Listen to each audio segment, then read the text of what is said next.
Hi and welcome everybody. Welcome to an episode filled with music from Africa. This episode we focus on the music from West Africa, AfroBeat, EdoFunk, HighLife, a little bit of everything. So let's put the needle in the groove.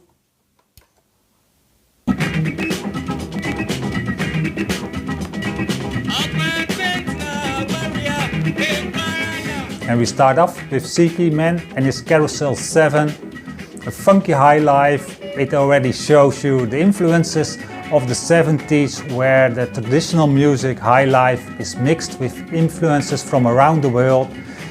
Mann clearly had his ear on funky music, although, to be honest, this one has more the influences of Latin America. The danceable style of Latin music, it's clearly incorporated with the HighLife, and you get this hybrid that is unique and that is very, very enjoyable.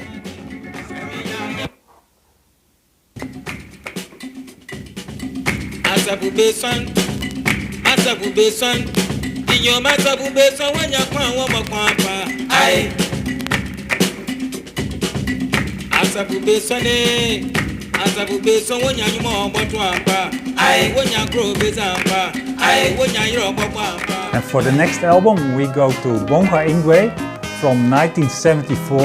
I have to apologize from the start. I'm going to butcher so many names, but I can't help it. They are impronounceable for me. Bongos Ikwue and the Groovies. It's an album from 1974. Like the previous albums, you have that mix of different influences from international music that was also, of course, played in West Africa. On this album you have much more the soul influences, although maybe also a little bit the pop influences of bands like the Beach Boys. You have that same pop vibe going on in the groove, but that is definitely also the West African influences that really makes this album special. But if you want to have it more on the soulful side, this is a great album.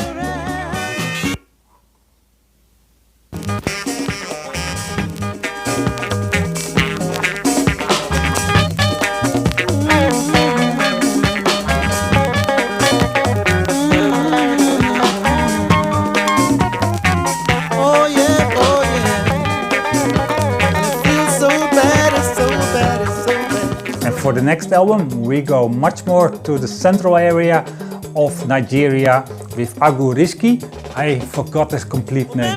Agu Risky and the Lovers International Band of Nigeria. And at first I have to show the backside of the cover. I love it that they put on so many photos from that era, because if you're unknown with the music, unknown with the time frame, these photos, and that's of course that's the magic of photos, it takes you back to that time. And although the cover might suggest you're going back into time, it's actually the opposite. This album is from 1983, and that shows also a little bit how times are changing in the music in Nigeria, because beginning of the 80s music was much more commercial and you had to choose. Do you go the disco side, the boogie side, the music people want to buy, or do you go the other side? Do you go more traditional? Do you go to the music that was made before this period? And that is true for this music. And it's still, there's nothing lost on the magic of the music itself. It sounds beautiful.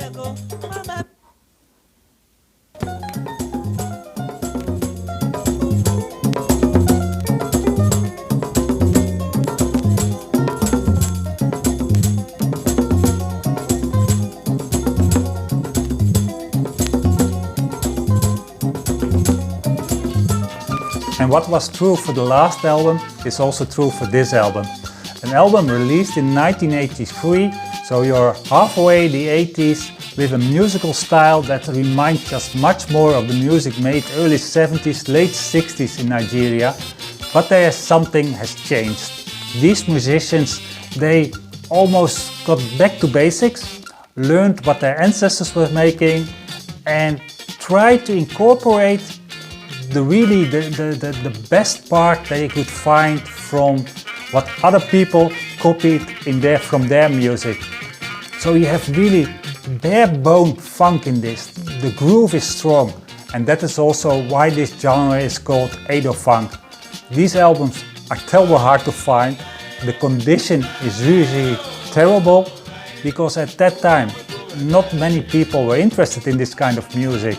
It was pressed in low quantities, it was pressed in an area more central Nigeria, where people were not that careful with their records, or the equipment they played it back with was not that sophisticated. But like the last album, this music, it has the magic.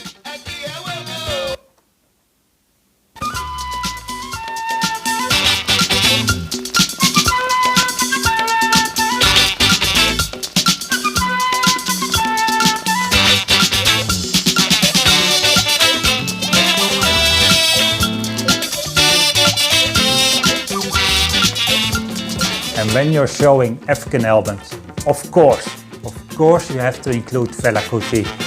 Fela Kuti is the one person who showed the world what African music was about. He introduced to the world African music. He's the inventor of AfroBeat. He is the one person who really put African music on the map. And on this album from 1976, he's again opposite everything. He's pulling the politics every card on everybody. No singing by him, only playing the saxophone. Singing is done by Sandra. I think that's the only album she sings on. The background story of this is wonderful. Fela Kuti goes to Africa, I believe it is 69. He lands there, he meets Sandra. He asks her, "What's your name?" She says, "I'm Sandra." He asks her, "Do you drive a car? Do you own a car?" She said yes, and then he said, "Okay, you come with us." And that is the start of a story where they've been together for a long time. Of course, also on this album, a lot of politics going on, and you have the magical cover by Lamy. He puts on the backside, and that always brings a little bit of sadness, because he's writing, "Our problems are plenty in Africa. These lyrics speak about them, a few of them, and so does my art. The sooner we know and solve our problems, the better. Progress." And now you're 40 years later, and maybe you have achieved something, but really the core of corruption, it's still all over the world, and that was all he was talking about. That was all on his mind, and that is all what he wanted to show. He wanted to make progress.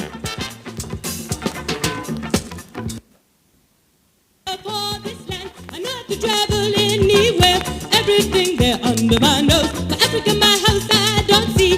Village Boku road not there. Landy Boku food not there.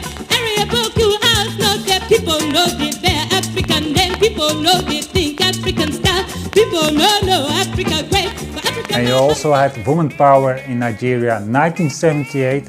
What I know, Christiana Essien was one of the few who wasn't scared to put up politics in her music, talk about or sing about what she thought was wrong. She was a very strong woman.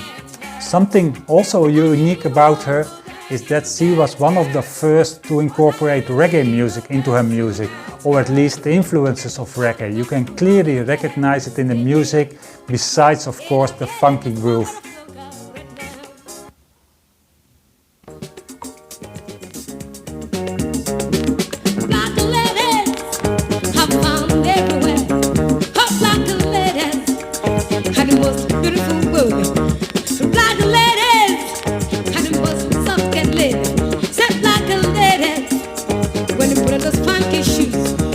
Talking about the reggae influences in African music, I also have to show Dan Ian with Hold On Tight.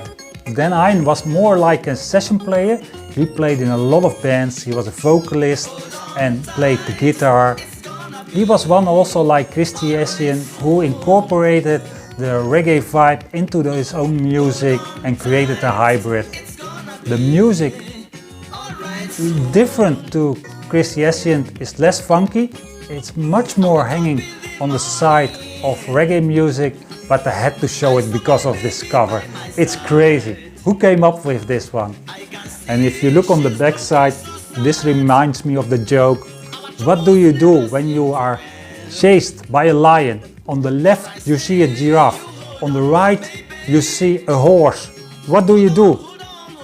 You get your drunken ass off the merry-go-round. It's for children. And that is what I wanted to say also to Dan Ian. I leave you with the last sample, Your World, My World. Thank you for watching. See you next time. It is my world, my